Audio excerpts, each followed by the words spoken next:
Aha! There we go. We're recording. We have the technology. Oh my gosh. It's very scary. If you could see what I could see right now, it's like multiple boxes upon which, normally Jon is perched.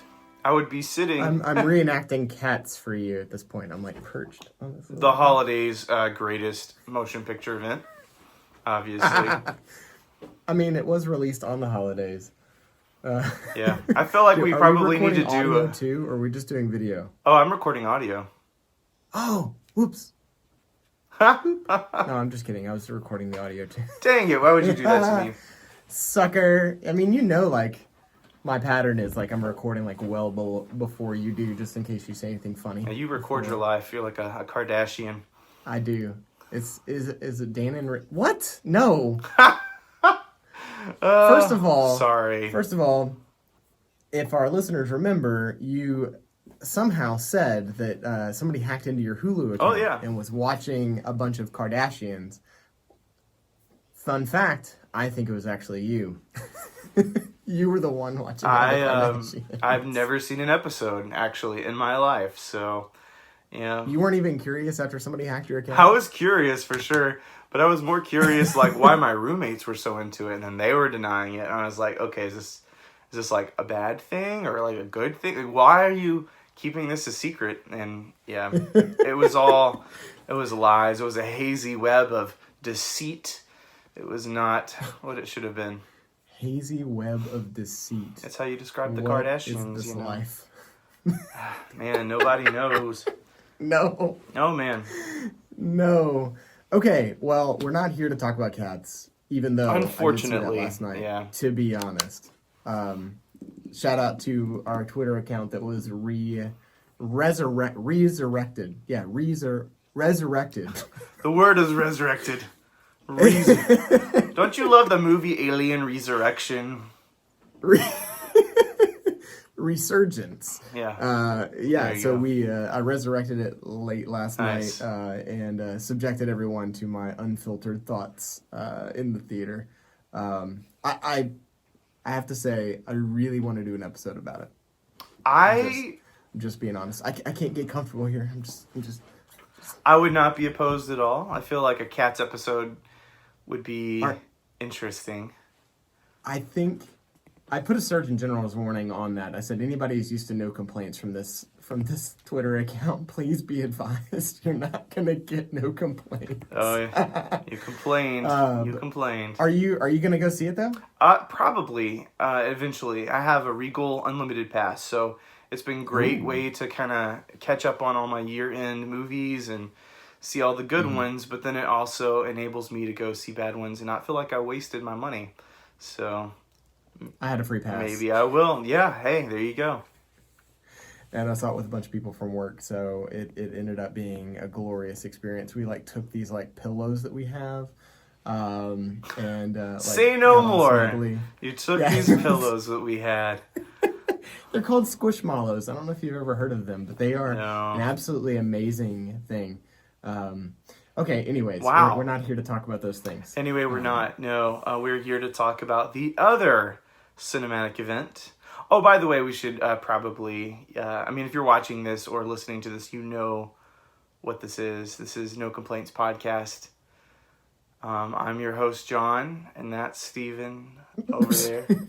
No.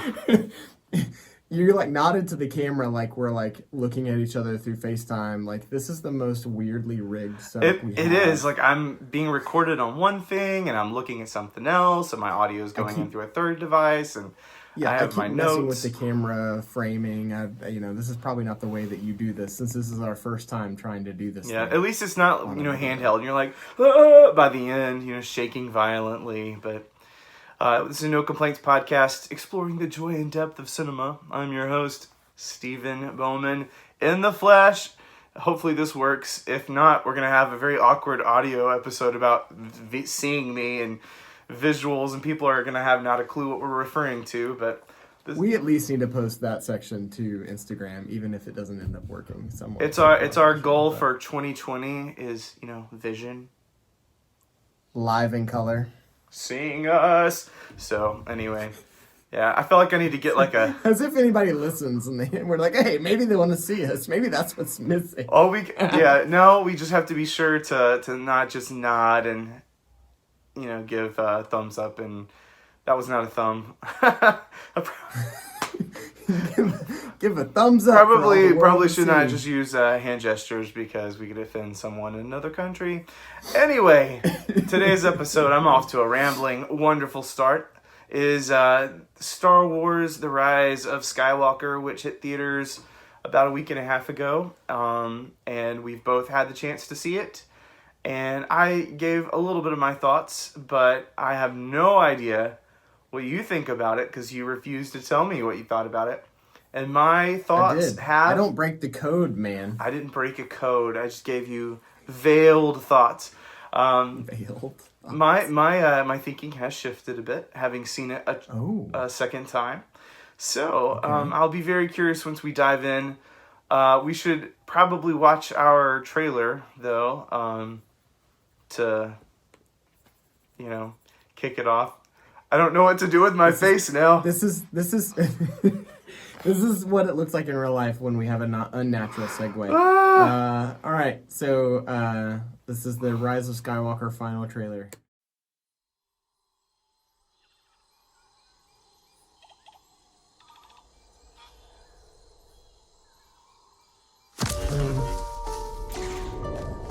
It's an instinct.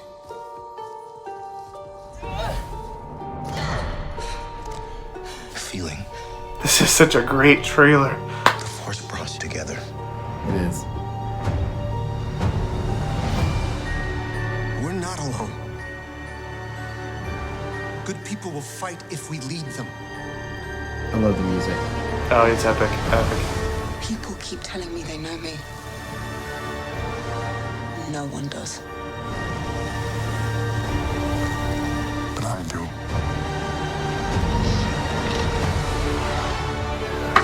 That. Long have I waited. And now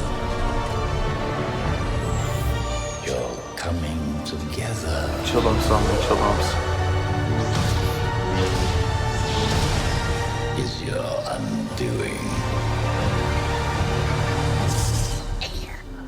What are you doing there, 3PO? Taking one last look, sir. At my friends. Yeah. MVP. Confronting fear. It's the destiny of a Jedi.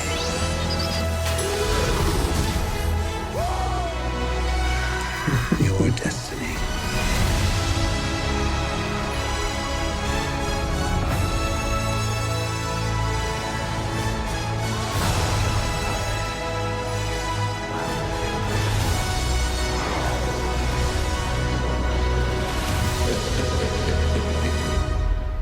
The Force will be with you. Always.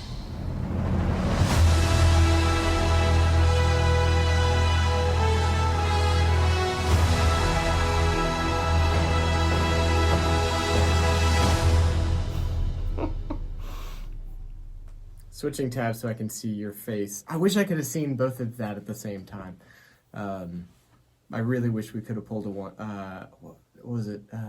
Not Wonder Woman. We saw Captain Marvel together.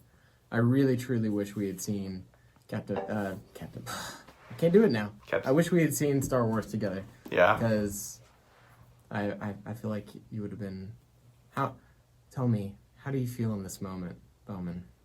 As the resident Star Wars aficionado, you've got a lightsaber behind you. Is that a Mandalorian mask? It is a Boba Fett helmet, right here, yeah. And we have some paraphernalia, Mando from the show, and Praetorian Guard, things like that, and then of course Kylo Ren's saber behind me. These are things that family members and friends like to get me for gifts, which is fun because you feel like a kid when you open a present and it's not a dish rag, it's a lightsaber. So it's a dish rag. Do you get dish rags from your family often? I got one this year. I think they're trying to tell you something. I got a casserole dish carrier, and I was like, I'm so happy. And then I was like, that means I'm old. But This is what it means to be over 30. Seriously though. But no, have a house it and all feels like Christmas when you have a new Star Wars film, honestly. And I was kind of looking at my social media and what I was interacting with for the month leading up to the Rise of Skywalker. Even I think with Mandalorian as well, and it was almost entirely Star Wars posts and articles, and here's a new glimpse of footage. And so now that we've seen it and it's out, it's like I feel this pit in my stomach of like, people get to the end of the decade and it's like, look at all I did the last 10 years, and here's on to 2020. I'm like, but there's no more saga films. I mean, what are you gonna do with yourself? What's the point in going on if? Granted, we know we're going to get more movies of some type and more shows, but it was a good and also a very bittersweet experience because it's kind of like the C-3PO line. It's like I'm taking one last look at all my friends. It's like you're kind of doing that. Like you're seeing this movie for one final time, not just enjoying a sci-fi film, but kind of saying goodbye to some nostalgia and part of your childhood. And in a way it's sad, but this is going to be a really sad episode. We're just going to talk Do you about have the tissues ready? No, actually. Dude. Oh yes. No, so I love it. I tell you, there were some definitely key moments where I got emotional, and I wasn't expecting myself to do so. Yes, same. And I don't know if you can safely say that you weren't expecting it emotional, Bowman. I'm just going to call you out on that one. I think anyone who heard your reaction to the first trailer release that we recorded live, I think, yeah. No, I think anyone who heard that can very safely say unless you are just not in tune with your emotions, that you're gonna lose it. I mean, you said in that thing, you said something like, "It's gonna be the greatest film I've ever seen." I guarantee you. Wow, that was a spot on impression of me. It was an impression of your southern country self. It's gonna be the greatest movie I ever saw. But, exactly. Yeah. See, there it is, right there. So we should probably discuss: was it the greatest movie you ever saw? I would like to know, kind of going in, initial reactions. I figure with this, there's a lot to this movie we could discuss. However, with us being no complaints, we're gonna focus on the good, but we're gonna kind of maybe acknowledge a little bit of our expectations going in. And then whether the film delivered and what was different about it, what took us by surprise, that kind of thing. Because it's very hard to not develop some expectations of what you're going to get when you go into a saga film. Of course. I think one of the key things about No Complaints is too it's not necessarily, it's about our attitude towards the film in particular. Yes. Recognizing a film's shortcomings is actually a sign of strength if you approach it in a specific way without being complaining about it. Yeah. Like, the goal is to say it may have missed the mark in certain areas. We've certainly talked about films that have missed the mark in several different areas. But at the end of the day, are we approaching it from an art form? Are we seeking to enjoy the film as it is? And then say, hey, these are areas to grow. Like, that's what art is. Yeah. It builds on each other. It gets better and better and better. And that's the refinement of it overall. So at any rate. So, this is obviously going to be a very spoiler-heavy episode. Yes, so right up front, we're going to dive in and talk about it all. So if you've not seen it, or you don't mind, the spoilers, it's one thing that we're not going to worry about this episode because it's kind of crucial to discussing the film. Yeah. So, kind of crucial.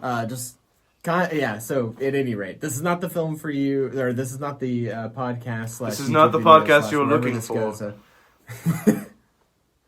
All right. So, are you wanting my thoughts? Is this how we're doing this, or like what do we? I tend to dominate when I'm given the floor with the Star Wars conversation, so I'll let you start. And then I'll interrupt when you're wrong, and then we can. No, I'm just kidding. I'm just kidding.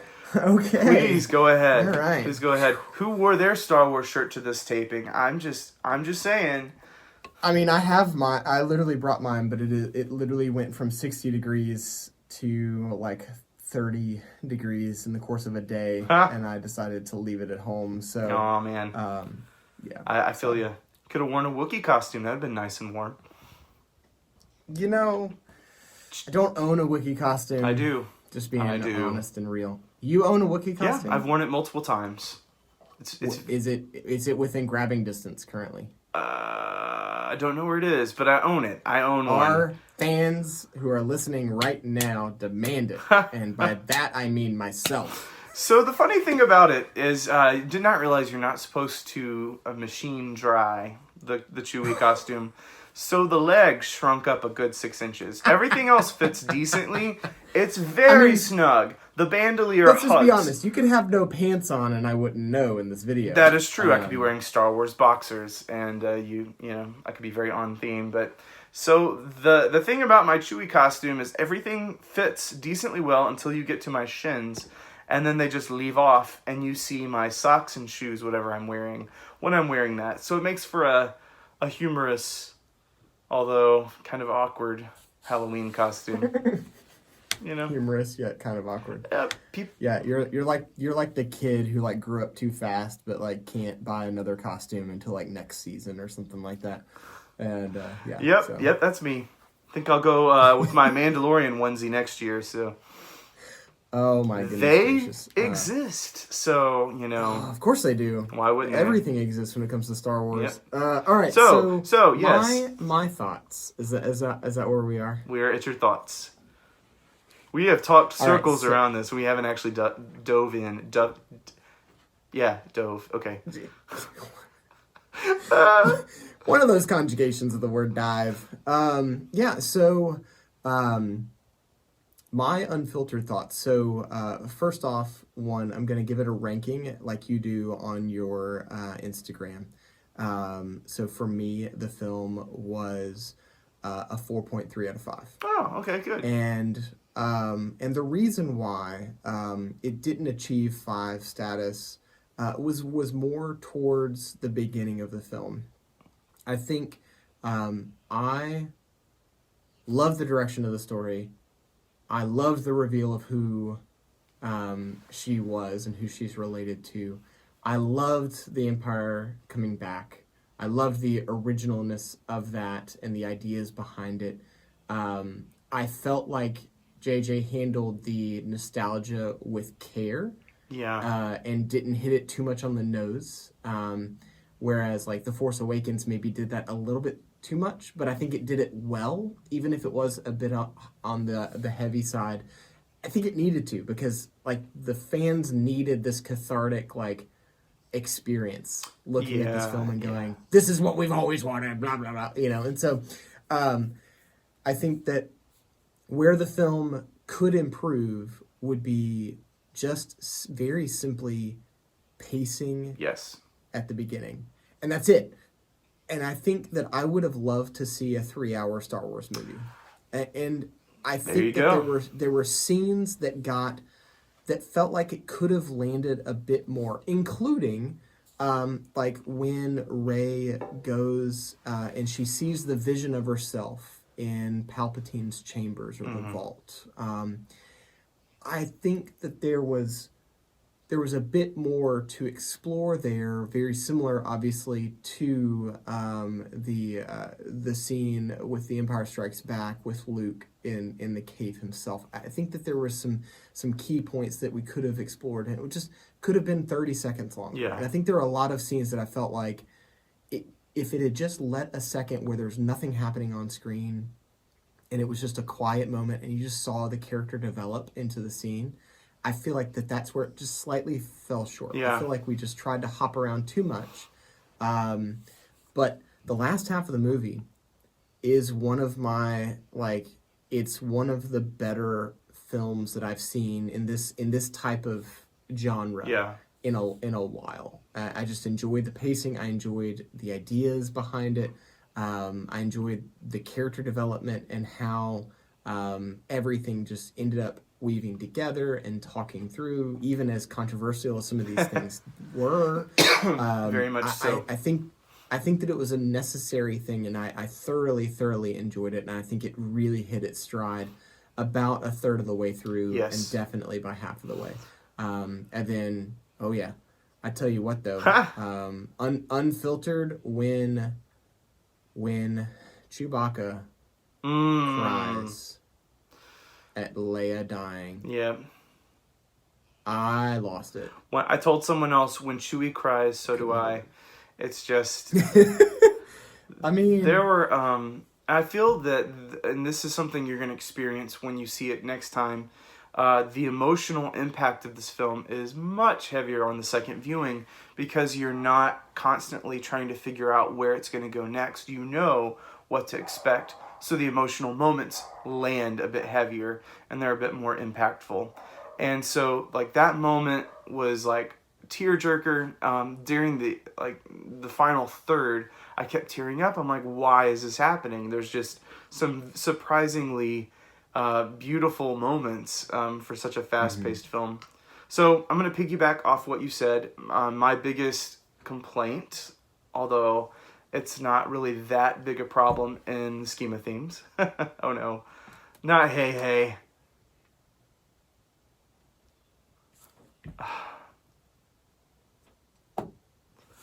What's funny is I can't hear that. So you couldn't hear that? So I'm just seeing you go. You're just...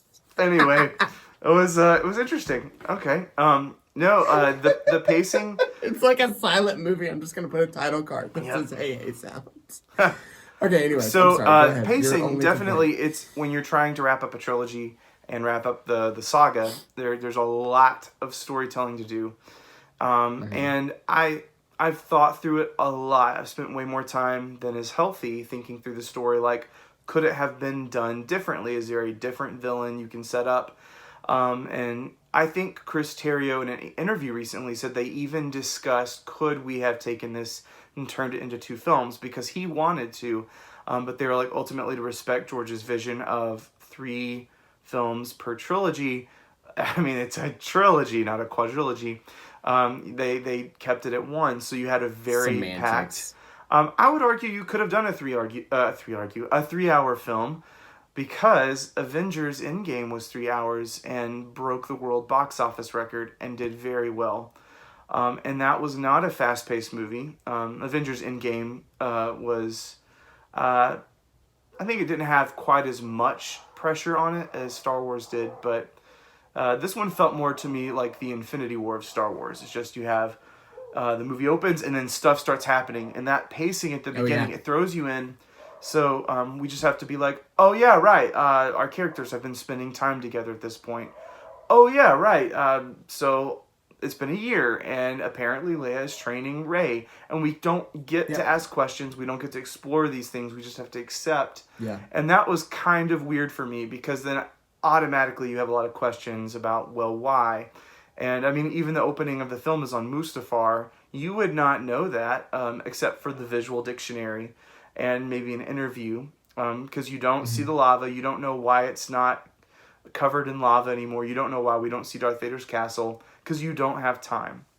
And so, unfortunately, I think that it didn't give the depth and the kind of reality that the rest of the sequel films had. They felt like lived in, and that's, I think, what they described the original trilogy as a lot. It's a very lived in feel of like there's this real world out there. With the Last Jedi, you see like what happens to the other people, like the bankers and the aristocrats, and you kind of see how it affects the little people and stuff like that. And this one, you don't really get to see that so much. It's just our heroes. It's just this epic battle. It's just Jedi versus Sith. And I don't mind that so much, as I felt it took away some of the heart and the connection that could have been there. And so ultimately, I gave it a 3.5 out of 5, which is my lowest rating for a Star Wars film in quite a while. But I think it's a story problem. It's too much story to tell. I don't think the story decisions necessarily are wrong. I was not a fan of the Palpatine reveal when it first happened, but then the more I thought about it, it does not undermine what we saw in The Last Jedi. In fact, it kind of takes it in a different direction of power, because it's like this whole idea of you basically create your destiny. You don't have to be born into this amazing lineage to be a Jedi. You can be a nobody and be one. So then they took it to the opposite extreme. Like, you could come from the worst possible line and still you have like this idea of chosen family, which is I think what this sequel trilogy is ultimately about. It's Rey kind of finding her family in Finn and Poe and Chewie and Leia and Luke. Like, just these people that are placed in her path that she learns from, she grows close to, and she cares for. And even though she doesn't ever really know, and we still don't really know anything about her parents, like, it doesn't matter because she's known. And I think that's, at the end of the day, the biggest point that needed to be hit home, and it works. Mic drop. So, there you go, son. All right, guys, podcast is over. This has been no Thanks complaints. For coming. No. This has been no complaints. No, so I think, like you said, like in thinking about it, I've only seen it once, but I do think that the rewatchability of the film is high. In fact, I have a friend who is going to see it for the 4th time tonight, second time in IMAX. Nice. I got to see it with him, so that was a really enjoyable experience. And I also got to see it with a guy who had just seen Last Jedi like 3 nights before, and then like he's just like middle, like in several of the moments, you know, especially like when Rey hands Kylo the lightsaber, he was just like, dude. It was just the best reaction. I love going to see movies because I like seeing people's reactions. Oh yeah, and it's really all about that. It's the whole reason why the podcast exists. Like, it's really trying to explore the joy and depth of cinema that we enjoy and like doing it with other people. Yeah. But I think the missing link I think could be explored a little bit more about. One of my favorite little mini scenes on The Last Jedi was the little kid who had the rebel, who ended up with the little rebel ring, and ended up, you know, essentially force calling the broom over to him, and I think I think it was missing that like relatability, yes, for all of mankind, like yeah, you said. exactly.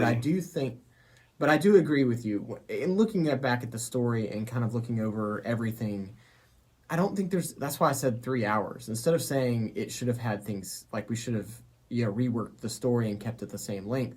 I think having it be slightly longer, having an extended edition, maybe they will, would be helpful, because there are things like that. Like, I did not, in my Star Wars culture, knew that was where that was. Like, I didn't really understand. I didn't really get like what was the scene with Kylo. Why is he killing all these guys? Okay, cool. There's this thing that we've never heard about before, and it's gonna take him to some other place. Blah. It just didn't. Yeah. It just felt fast, and I just wanted things to develop a tiny bit more. It doesn't mean that there are going to be additional scenes or anything like that. It just meant that like the length between cuts and the length between looks, really, yes. I think it's just where it fell a bit flat. But otherwise, musical score was a genius. That Anthem of Evil, I don't know if you listened to that yet, but it's just the vocal score that John Williams played. It's on par with me with the the Duel of the Fates that everybody loves. It's very good, yeah. It's so like it ticked all the boxes. It was an enjoyable film to watch. And then the Rise of Skywalker theme also. I think it's track 3 on the soundtrack. That's some of the best original John Williams composition in years. I mean, I think Rey's theme from The Force Awakens is probably the best from the new trilogy. The Force Awakens was probably the best just overall as far as new material is concerned, because most of it was brand new themes. And Last Jedi and this one both reuse a lot of themes from both the sequel trilogy and the originals. But I'm glad that he did get to exercise his composition chops a bit and give us something new, because what a way to go out with a bang. That was one heck of a score.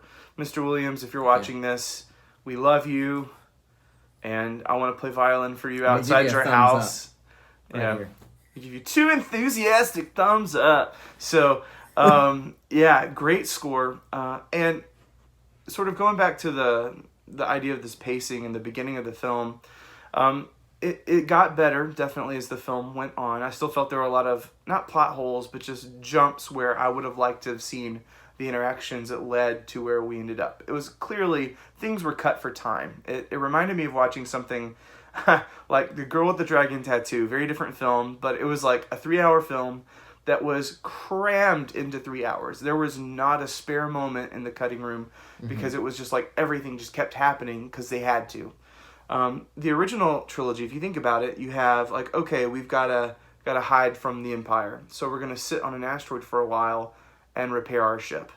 That's technically boring, but what do you get? You get this amazing storyline with Han and Leia unfold. You get some humorous moments with C-3PO and Chewie, and like very much pointless in the overall narrative.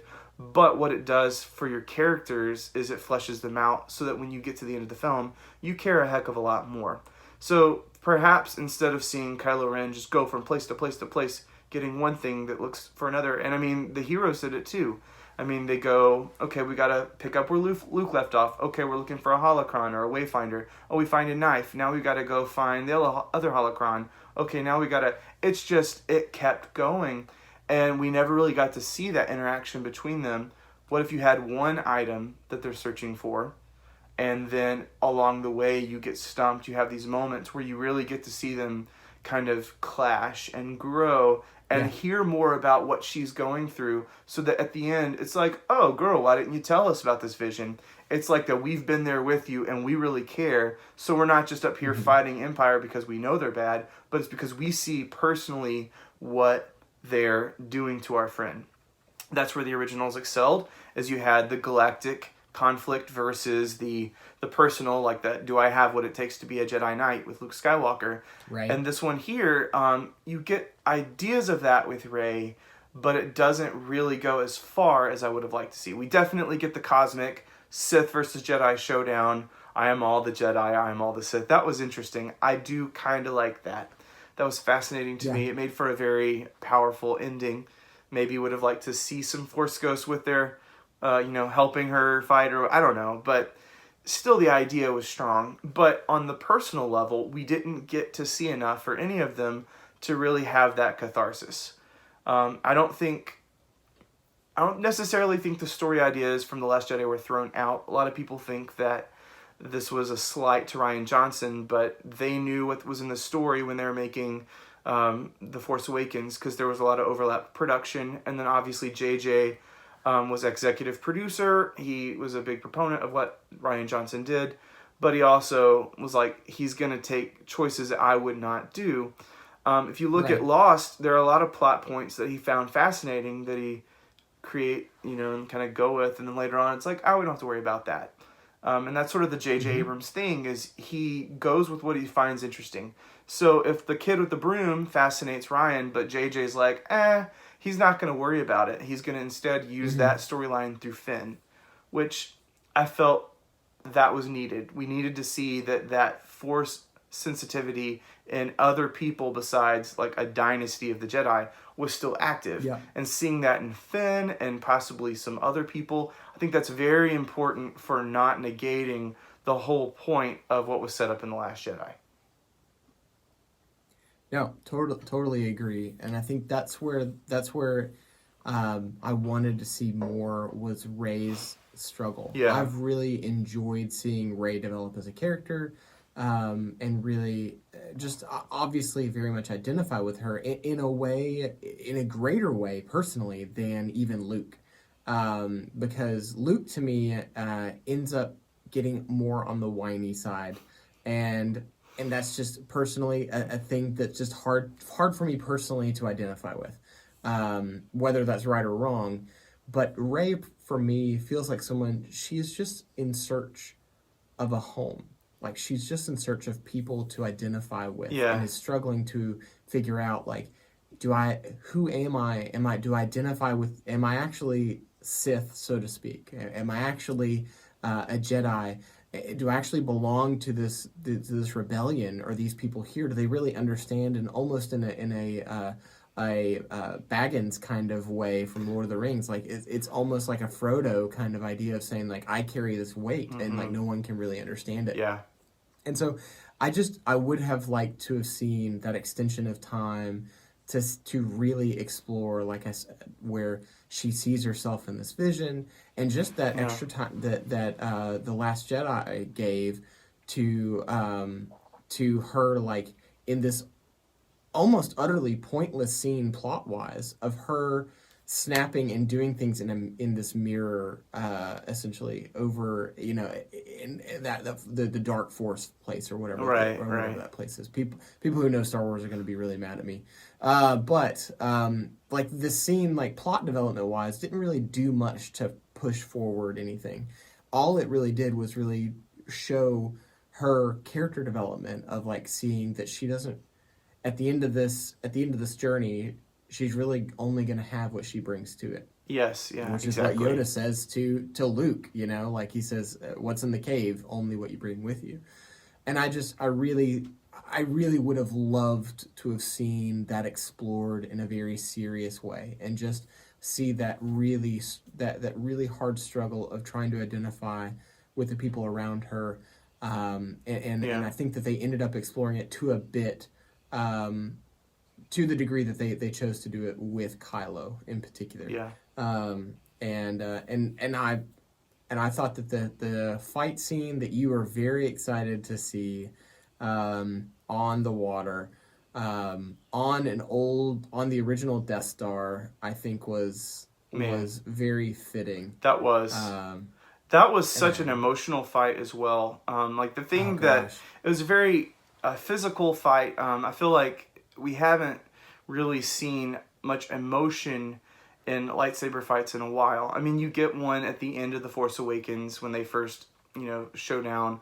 But the prequel trilogies, I mean, you get it with Anakin and Obi-Wan to a degree, but a lot of it is just very flashy. It's meant to show prowess. This one, I felt like you see the humanity behind it, and it's like they're fighting, but they don't want to hurt each other. Like losing their ground. And she shakes her hand out, and there's this level of desperation to it. Like they both are powerful, and neither one ultimately wants to hurt the other, and you can feel it, and you can tell that, and it's like, but they're evenly matched, and like that dyad of the Force, I think, is what kind of like leads to that. Like they are connected, they know they are. You can't kill the one without affecting the other, and so it's not just I don't think it's like a Harry Potter and Voldemort kind of thing where like, I mean, obviously not, because when she kills mortally wounds him the first time, it doesn't affect her, but there is a bit of this life force at play, obviously, which I'm curious what your thoughts are on the way the Force was explored in this film, because we have the healing, transferring of life force, which was introduced just a couple weeks ago in The Mandalorian with Baby Yoda. We have the new idea of being able to... Which I haven't seen, so... What? What? I've only seen 2 episodes, man. No. I'm 2 episodes in. So I'm guessing Baby Yoda is going to do something cool with his little 3-fingered hand. Great. Well, that's awesome. I just spoiled that for you. And done. Mic drop again, Bowman. This episode is over. For the second time. Dang it. No, it's fine. I don't care about spoilers. Like, legitimately, watching the film watching experience is not about whether or not I know how it's going to end. Yeah. Or else I wouldn't rewatch a movie ever.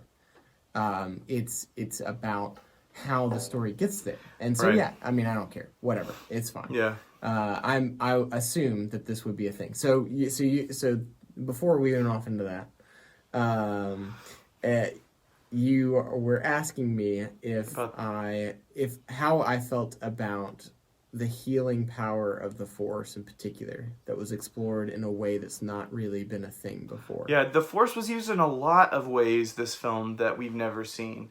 And like the way that they explored That's been true of bond. all the three new films. Yeah, though. to a degree, I was a fan, but I've heard some people talk about the fact that the more you introduce, the more it turns them into like superheroes, like Marvel, where you don't get as much of a weakness. Like if you can just heal and just heal this person, heal that person, and like it makes you almost like a video game character where you're just using the Force as a cheat code. Yeah. Okay. So I disagree with that. I do too. I'm just curious to and hear I where know you go with this. So, at first, it felt like that's convenient. But I think in all the three new films in particular, we've been exploring a depth to the Force that hasn't been really seriously explored before. Kind of if I think back to the way that the original trilogies were pitched and all that kind of stuff is there's this ancient religion, this stuff that doesn't really exist anymore. These people aren't as familiar with it. And you get the sense that like they're still these things are like essentially dead, and they're exploring what these things look like, and nobody really knows what it looks like, and the lack of belief makes those things unable to really happen. And so now the Force has become a thing where you have Kylo straight up stopping and holding laser blasts in midair, which is a thing we've not really seen actively. You have other things like, Leia straight up being called back to life, Mary Poppins style, and brought back to the ship. You have other things that have been happening that have explored that. And I think this is a natural progression that Palpatine even mentioned of saying being able to save life or being able to prevent death. And I think she does definitely mortally wound him. And that the dyad of the Force, I believe is what you said it was, and the fact that it clearly affects her when she heals him, that like it's taking life force out of her. Yeah. Because they set it up earlier in the film where she heals the thing hiding in the sand, and so I think that it clearly affects her, and then by the end of the film, it affects both of them in a way that they both can't stay alive. Yeah. I think it was set up well. I think it was grounded in reality. I don't think it was outside of what would be considered normal for Star Wars.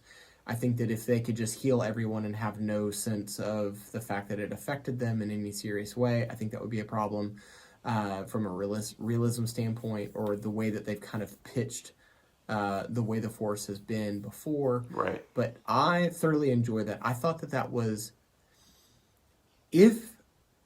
If that ability does not exist from a Force perspective, I think that scene is dramatically decreased in terms of its ability to land and its impact. Yeah, no, I agree.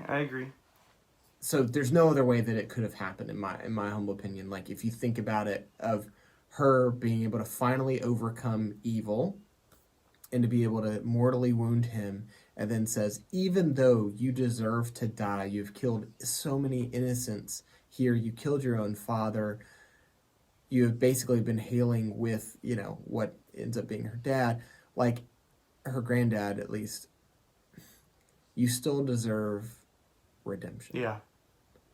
And I think that is lessened if there's some way that he's redeemed without being sacrificed in some way, shape, form, or fashion. Yeah. And I'm totally fine with it. Ain't no problems with me. And there's all of my support. There you go. There, so. No. But then again, I don't complain about things. So. No, I don't either. I felt like the Force, I mean, it's very similar to kind of what you're saying. It had mostly, for me, it was mostly about the connection between Rey and Kylo Ren. And just like as they both grow in power, the other one does too. And so like the Force Awakens, like it's the Force Awakening in two people on different sides of the balance, and becoming very powerful to like where they're getting noticed by this ancient evil. It works with the story. I found it almost like Shakespearean. Like it's very Romeo and Juliet-esque the way they keep Ha! trying to die for the other. It's like, oh no, you're dead. I can't. I'm gonna give you my life. And it's like, oh no, you're dying. You know. So it's like, but in a very, very beautiful way. I did laugh a little bit at the end. I'm just imagining like them continuing their life and be like, "Here, I'll let you live for a little bit longer. Oh no, it's your turn to live. Oh no, it's your turn to live." Like they're just like trading off life forces. Yeah, there was just a moment of joviality when I Joviality. But no, I thought it was I thought that was very, very clever. Yeah, overall I feel like that character arc was handled pretty well. I liked the way Ben Solo was redeemed. I liked the way that Adam Driver channeled some early Han Solo, and the way he portrayed Ben, especially when he arrives on Exegol and is going after. Yes. You see those like he shoots without looking, and there's like a shrug, like Return of the Jedi Han. It was just I wanted to see more of his character. I get why he had to die. I do. I just hate it because I loved his character very much. Yeah. So tell me, controversial subject here. All right. How do you feel about the kiss? That I don't think it was needed. My hand is on the button, friend. I don't think it was needed, and here's why. I feel like this entire time, the love that she has been feeling for him has been almost like brotherly, and so, like I think about like the way that Luke and Leia, like their bond is. It's felt. They kissed. Yeah, I knew you were gonna bring it up, but I still felt like there was this power of almost like a family bond here, of like seeing what this person's what his turning to the dark side has done for his family and how much pain it's caused, and then when she meets him, she senses the pain he's in and how he's been used and manipulated, and it's not a romantic love; it's like this deeper sacrificial love. And that's where I find like this story so moving, and why I like the sacrifice elements is it goes deeper than just a romantic love. And so I find that it kind of cheapens that dynamic a bit by having a kiss. Is it's not just a romance that's being like a across the stars kind of thing.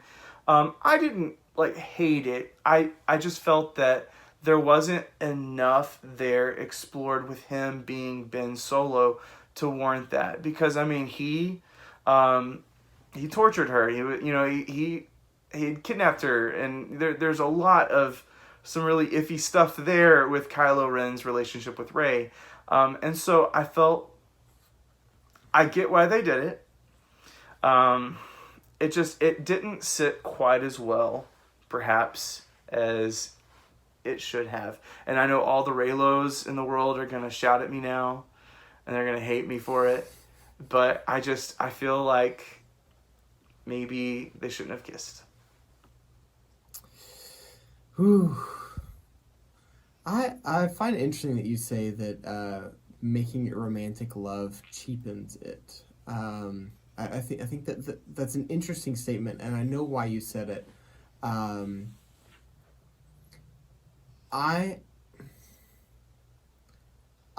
didn't view the kiss as a necessarily romantic act.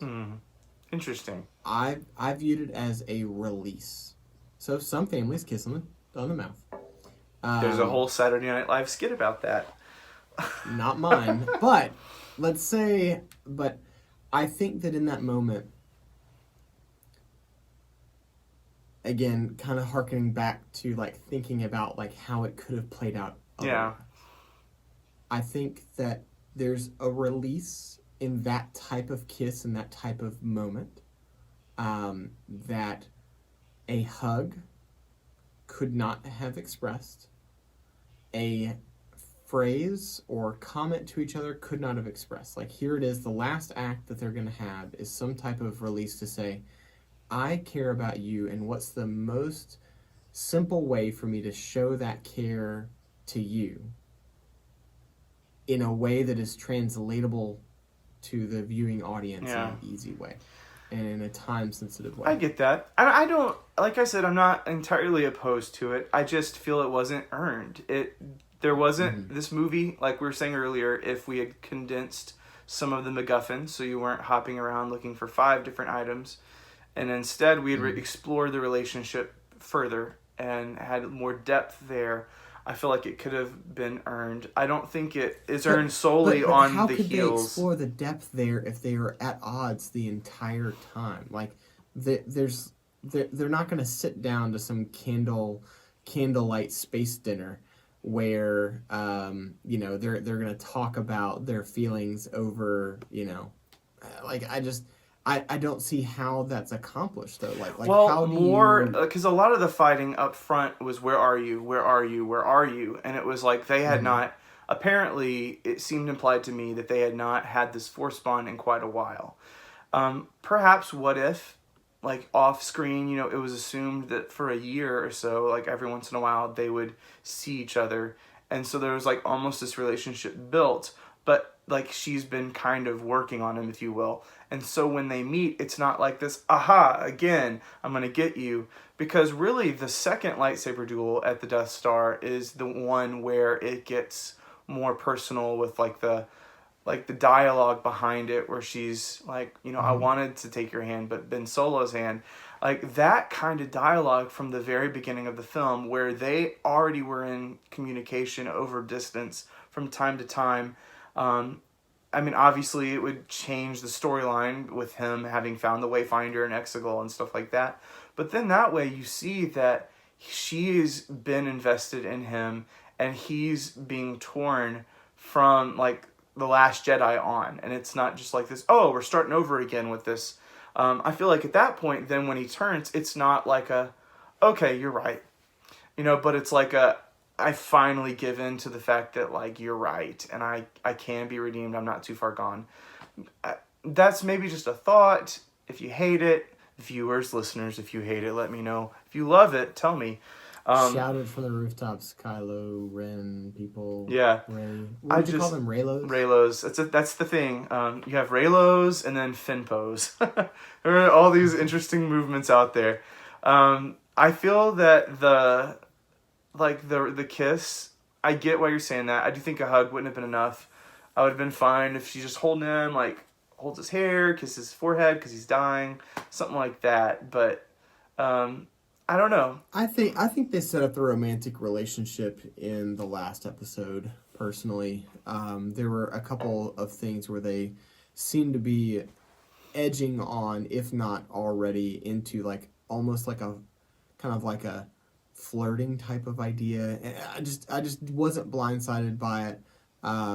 It did take me a little bit by surprise, but it felt like this is what, if it were me and I was in that moment and there was someone across from me who had literally saved my life twice, and we just saved each other's lives and we're now trading life forces.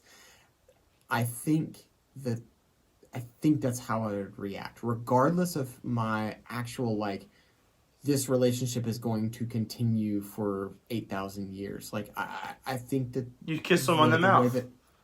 You kiss him, like, that's what you do. So what if, like, Jack Black saved your life, and then he like transferred his life force to you? Would you kiss him on the mouth? Would you kiss Jack Black on the mouth? No. What about Patton Oswalt? No. Robert Pattinson. Okay, all right. So Owen Wilson. Let's Willie Nelson. Okay, Nelson let's transition Mandela. to female characters first of all, but second of all, let's also think about the fact that, like, we're talking about personal relationships, right? Definitely. Like, they've gone through craziness together. They over the have past 3 films, and that's the thing that I feel is such a cathartic experience. It is cathartic, which is why I was a little confused why it felt a little backtracked at the beginning of Rise of Skywalker. I felt that a lot of the progress that had been made in their relationship through The Last Jedi was kind of ignored, or something had happened where she's back to you're haunted by what you did to your dad. But at the end of The Last Jedi, she's like, there's hope for you, Ben. I see the good in you. I see the conflict. And it's like that. And it's like, where is that? She almost acts afraid of him because when he like sort of enters into her meditation. And I feel like that is part of the Disney gauntlet coming down saying, hey, we are going to undo some of the more unpopular decisions of The Last Jedi. Because, I mean, Last Jedi is, let's make this villain human. Let's humanize him so that we can redeem him. And then instead, let's put his mask back together and hide him and make him scary again for a while. Like, no, he didn't need the mask. Like, it's cool, it sells toys, but I needed to see the further depth of what we saw in The Last Jedi. It was a bit uneven for me. I felt like with as deep as they got that there. To me grounds it in reality. Because real life isn't clean, and your opinion of someone else changes and gets better and worse and then better again and then 3 steps back and 4 steps forward. And I think that it didn't feel like that big of a jump. Now, maybe if I watch the 2 back to back, maybe I get that sense, but I get the idea that, you know, we're a year down the road. We don't know what's happened, right? Like we don't know the different things that they've fought against each other in, or if they've had their little forced chats together, or any of that. Like I think that you even with Ben putting together his mask again, I think that he this entire time has struggled with his identity, and he's going to go through quote unquote phases of ideas of saying like, I feel the good within me, I feel the conflict, I feel this, and then he's gonna at time in a moment of frustration essentially put together his mask again. Like I think that's real life, and I think to claim and to say otherwise, that like because we're, you know, we've kind of gone back on some of those things, that's the Disney gauntlet coming down. I mean, sure, I mean that's kind of been verified by some degree, but I think that it fits, and I think that it makes sense, and it's not unbelievable, and I think that in some ways it actually lends to kind of the way that we talked about in Bicentennial Man, of saying humanity is messy. Yeah, that's true. That is true. I can see it. I think it is a matter too of personal taste with film, because I like definitely a little bit longer, like more intense emotional journeys, and this one you definitely couldn't say it's not intense. It is, but it's fast paced, and for me, as someone who likes to see the little moments and the in between, that left me lacking, which is ultimately where a big cut in my rating comes from. I felt that it just, and some of the storyline with Palpatine, we won't talk about that this episode, but I had trouble with it for a while. Overall, it's a very enjoyable film. I definitely will look forward to seeing it more times. There was so much that I enjoyed in it the second time that I had not noticed or didn't appreciate truly the first time. And the score, my gosh, is fantastic. Great action set pieces. The acting is very good. And I do think we should give kudos to the way they incorporated Leia. That was impressive. Oh, yeah. That was very impressive. And it was, it's been confirmed footage from not just The Force Awakens, some footage from The Last Jedi, and even in the flashback, they used some footage from Return of the Jedi that was not used as her face and Luke's face for the training scene, which I didn't think. Oh wow! I was wondering if it was CG. I was curious about it, but it's kind of hard to tell because it's dark and the only light is the blade of the lightsaber. But they took deleted scenes from Return of the Jedi that weren't used for the face model, and then put that on the body doubles. And then, and then obviously Leia from Force Awakens, like those dialogue scenes were hodgepodge from like her dealing with her intern or Han or somebody else. I was glad it wasn't like, what? Are you telling me that I should go look for this planet and then when I get there I should face Kylo Ren? And then she's like, yes. Like, it wasn't just like that. It was like dialogue that seemed to have the heart of Leia. And that, man, that was, seeing her die on screen, like, hit me like a dagger.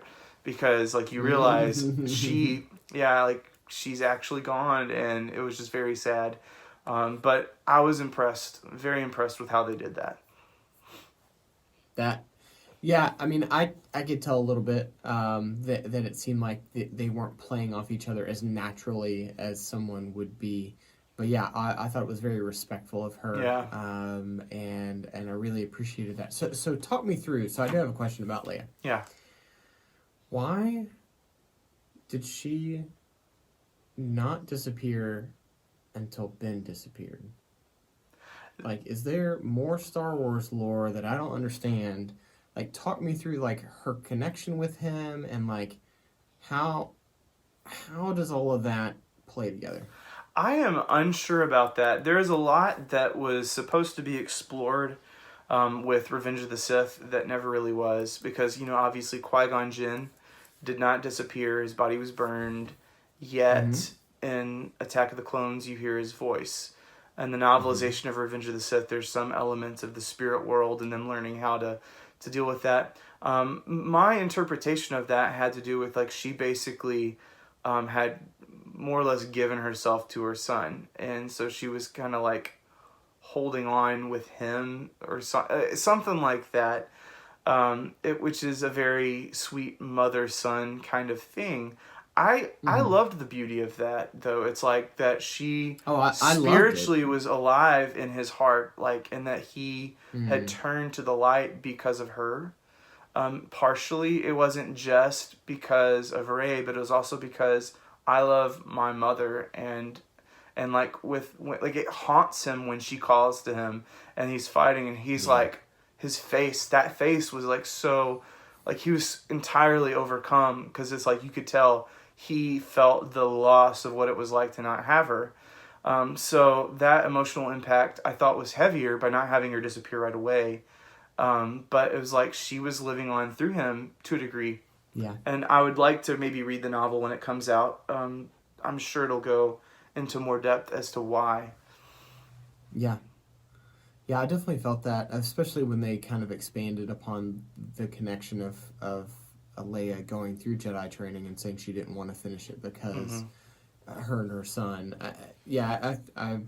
It was just an interesting thing that I enjoyed, and I saw obviously some of the connection there, but I just wasn't sure like what Star Wars lore was at play, if any, because like you said, some Jedi disappear and some don't. Yeah.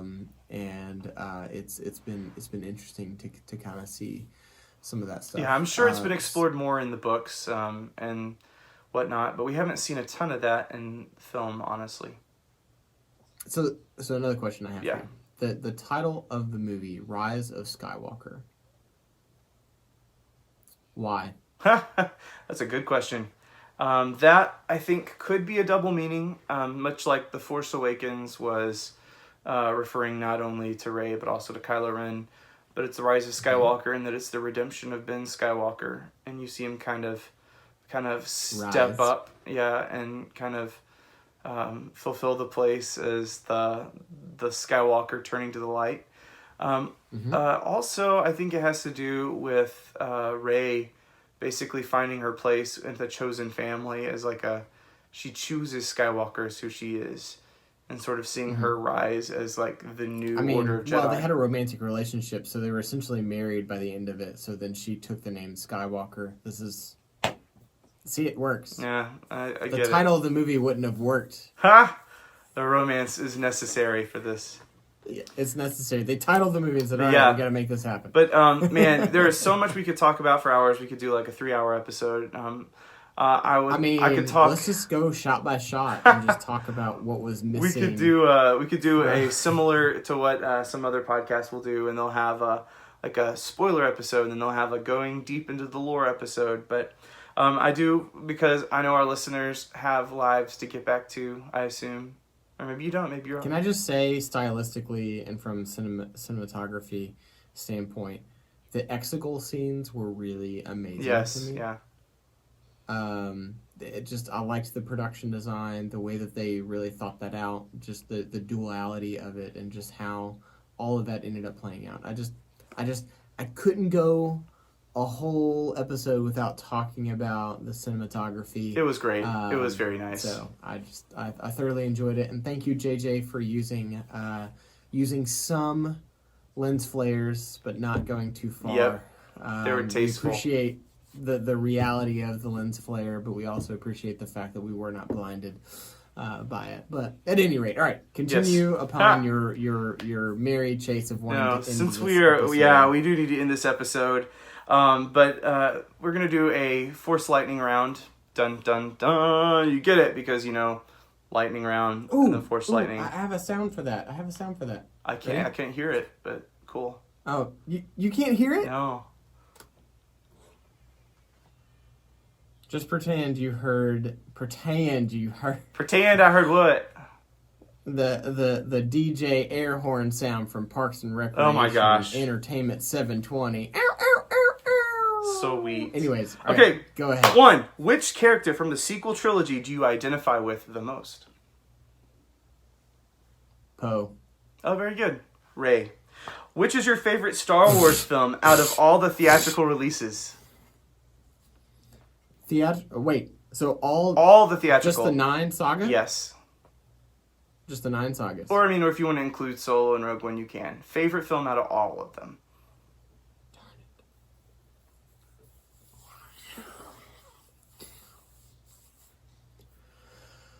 I can't do it. Oh, really? Oh my gosh. Can't? Empire Strikes Back. Okay, what... Ooh, gross. That's that cliche, I know, but true. What color would your lightsaber be? Blue. Green. What is your favorite Stormtrooper armor design? I don't know enough about them. I don't know. You can even be at that one place in that one movie, at that one planet, I don't know why I just talked that way. That one place, where that one Stormtrooper was like, I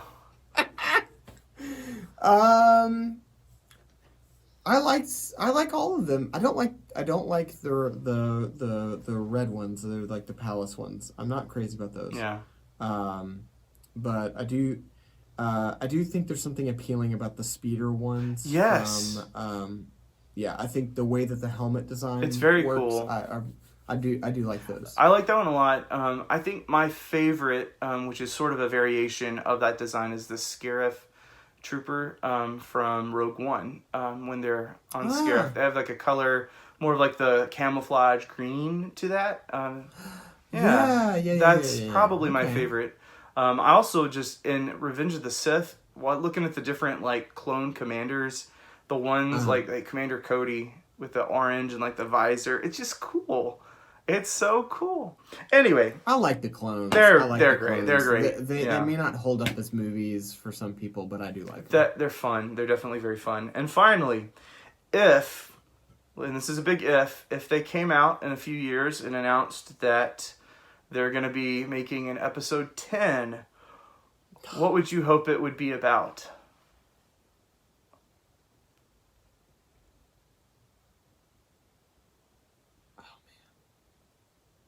I want it to be a completely new character that we haven't met. Broom Kid?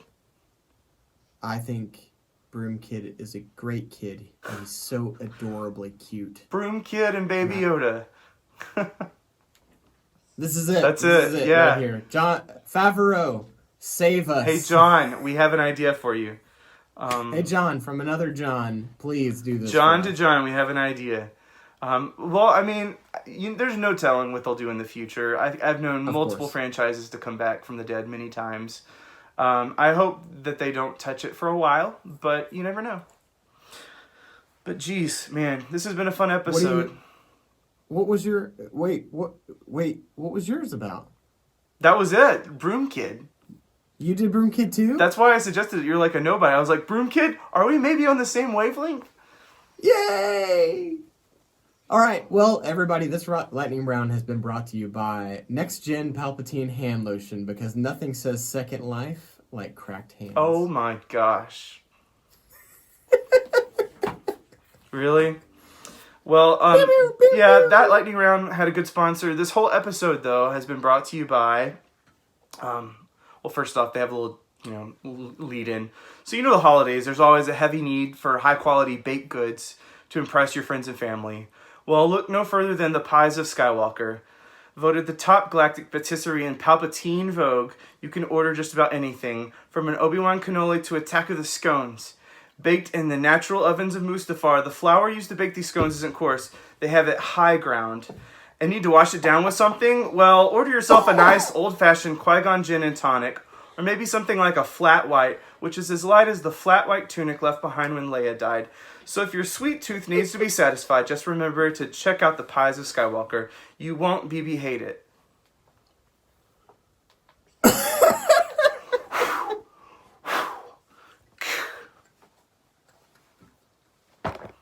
Son, I'm the king of this. I wasn't trying to compete. You said we should do a competition this episode, so I brought out both barrels blazing. Oh, my cheeks hurt. Oh, I need that in writing. Okay, can do. I need that. You can in cross writing. stitch it and wear it on your heart. That would be a big thing. Yes. Oh my gosh. Okay. Well, all right. It has been a fun episode. We've gone very long this time, which is okay because I'm emceeing and we're talking Star Wars, which we always love to do. As usual, follow us on our social media pages. Give us a follow or a shout out on Twitter, Facebook, Instagram, and YouTube. Hit like and follow. Wherever those things are. Yeah. If this is on video. And we have more episodes available. You can go listen to some of the past ones. Coming up next, well, not like right now, but in the very near future, we're going to have a kind of looking forward to 2020 to see what the year holds. It's going to be very exciting, guys, and we can't wait to dive in with you. I can't wait either. I Awesome. don't know. Was that the sign off? I guess it's a sign off, and see you next time. Gucci. Bye, guys.